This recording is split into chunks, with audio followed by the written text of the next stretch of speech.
मुख्य अतिथि के रूप में आए हुए हमारे संघर्ष के साथी बड़े भाई डॉक्टर मशकूर अहमद उस्मानी साहब का मैं परसौनी की इस सरजमीन पर स्वागत करता हूं। साथ ही हमारे भाई क्रिप्स हॉस्पिटल के डायरेक्टर जनाब मरहूम नियाजी साहब, साथ ही दूर दराज से आए हुए शिक्षा के क्षेत्र में अलग अलग जगह पर अपना महत्वपूर्ण योगदान दे रहे शिक्षकगण, नौजवान साथियों, छात्र एवं छात्राएं, सबसे पहले मैं आप लोगों के बीच बहुत कम वक्त में इस प्रोग्राम को ऑर्गेनाइज करने का मकसद बताना चाहता हूं। क्योंकि ग्रामीण क्षेत्रों में विशेषकर जिस क्षेत्र में मुसलमानों की कसीर आबादी है, उस क्षेत्र में शिक्षा को लेकर के बहुत कम आयोजन, बहुत कम कार्यक्रम हुआ करता है। उसका ये मुख्य कारण है कि हम और आप कहीं ना कहीं शिक्षा के प्रति उतने जागरूक नहीं हैं। आप तसव्वुर कीजिए कि क्या अगर परसौनी के किसी भी कोने में, किसी भी खेत खलिहान में एक हॉर्न लगा करके ये ऐलान कर दिया जाता कि ये फला और फला गांव का क्रिकेट मैच का आयोजन है, तो क्या इतना कम लोग यहाँ पर मौजूद होते? नहीं, बिल्कुल नहीं। हम क्रिकेट के लिए बहुत ज्यादा इंटरेस्टेड होते हैं। हम क्रिकेट के लिए या और विभिन्न खेलों के लिए बहुत ज्यादा इंटरेस्टेड होते हैं, तो वहां जाते हैं, धूप चिलचिलाती धूप में भी जाते हैं। लेकिन कहीं न कहीं शिक्षा के प्रति बहुत कम जागरूक है। इसीलिए हम लोगों को बहुत मेहनत करना होगा और अपने साथी बड़े भाई जनाब मशकूर उस्मानी और मरहूम नियाजी साहब और आप तमाम लोग जो शिक्षा से प्रेम करते हैं, वैसे तमाम लोगों को ये मैं आग्रह करना चाहूंगा कि इस तरह के कार्यक्रम को बार बार करने की आवश्यकता है। तब जाकर के हमारे क्षेत्र के लोग, हमारे एरिया के लोग बेदार होंगे और उसके बाद ये जो मेहनत है इसका नतीजा देखने को मिलेगा। आप तमाम लोगों का शुक्रिया जो आप लोग और छोटी नोटिस पर यहाँ पर पहुंचे।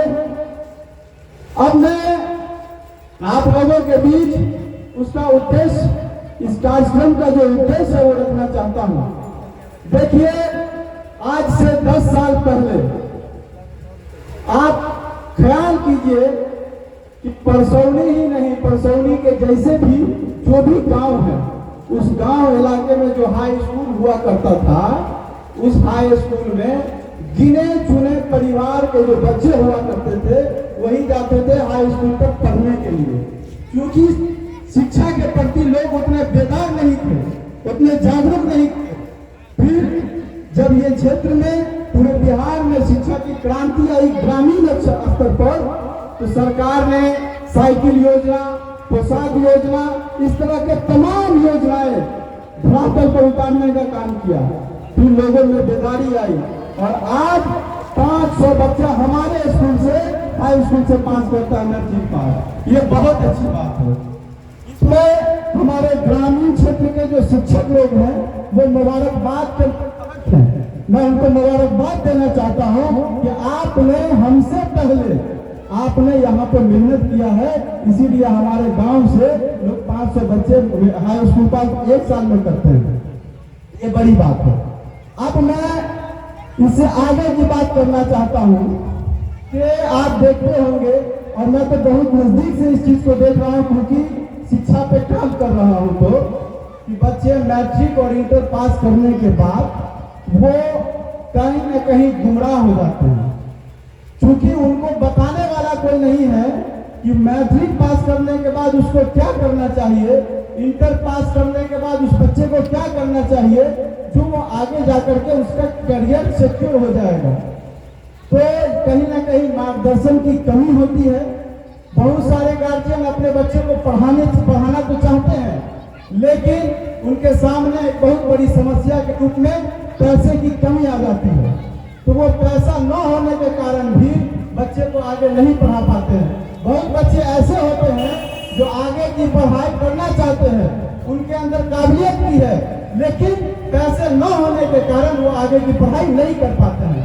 साथियों, मैं इसीलिए इस प्रोग्राम का ऑर्गेनाइज किया हूँ कि आप लोग इस बात को जानकारी के तौर पर ले लीजिए कि आप जो है पैसा शिक्षा की रुकावट नहीं है, क्योंकि बिहार में बिहार के बच्चों के लिए देश के अलग अलग कोने में इंटर मैट्रिक पास करने के बाद जो बच्चे आगे की उच्चतम शिक्षा प्राप्त करेंगे, उसके लिए बिहार सरकार स्टूडेंट क्रेडिट कार्ड योजना के नाम से 2019 से एक योजना चला रही है। उसमें बच्चे को प्रोफेशनल कोर्स करने के लिए इंटर और मैट्रिक पास करने के बाद 4 लाख रुपया तक सरकारी सहायता देती है, और ये बोल करके देती है कि जब आपको नौकरी हो जाएगी तब आप इस पैसे को 84 किस्त में लौटाना। एक नहीं, जब नौकरी हो जाएगी तब 84 किस्त में इस पैसे को लौटाना। और नौकरी होने के बाद 84 किस्त में लौटाने का मतलब है कि 5,500 रुपया महीना भी अगर वो बच्चा देता है तो उसको बहुत आसान है देना। तो आप समझिए कि कोई बच्चा इंजीनियर हो गया, देश के बड़े यूनिवर्सिटी में पढ़ के कोई बच्चा इंजीनियर हो जाएगा, कोई बच्चा नर्सिंग का कोर्स कर लेगा, जाहिर सी बात है कि कम से कम 25 से 30 हजार रुपया वो बच्चा कमाने के लायक हो जाएगा। और जो बच्चा 30,000 रुपया कमाएगा तो अपने पैसे को वापस करने में कोई दिक्कत तो है नहीं।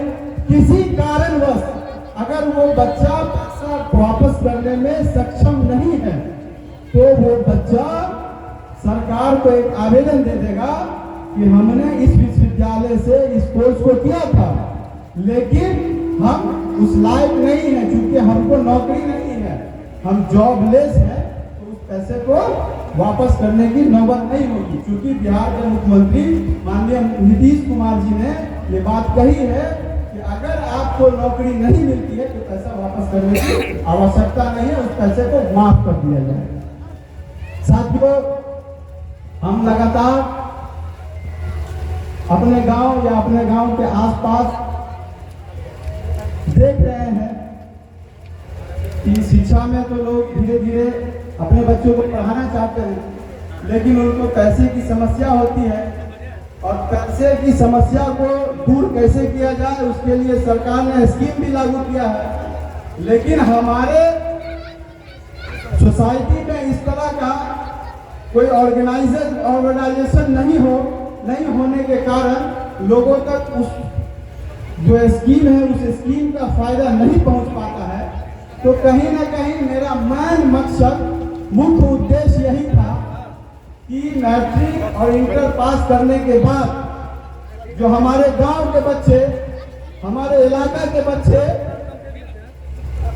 18 साल की उम्र होती है और पासपोर्ट बना करके विदेश चले जाते हैं मेहनत मजदूरी केवल करने के लिए, तो वो अब मजदूर नहीं बनेगा, डॉक्टर, इंजीनियर और पॉलिटेक्निक, डिप्लोमा ये सब कोर्स करने के बाद वो जाकर के एक प्रोफेशनल जॉब करेगा। तो यही हमारा मुख्य उद्देश्य है। अगर आपके घर में आसपास रिश्तेदारी में अगर कोई बच्चा या लड़का हो या लड़की मैट्रिक पास किया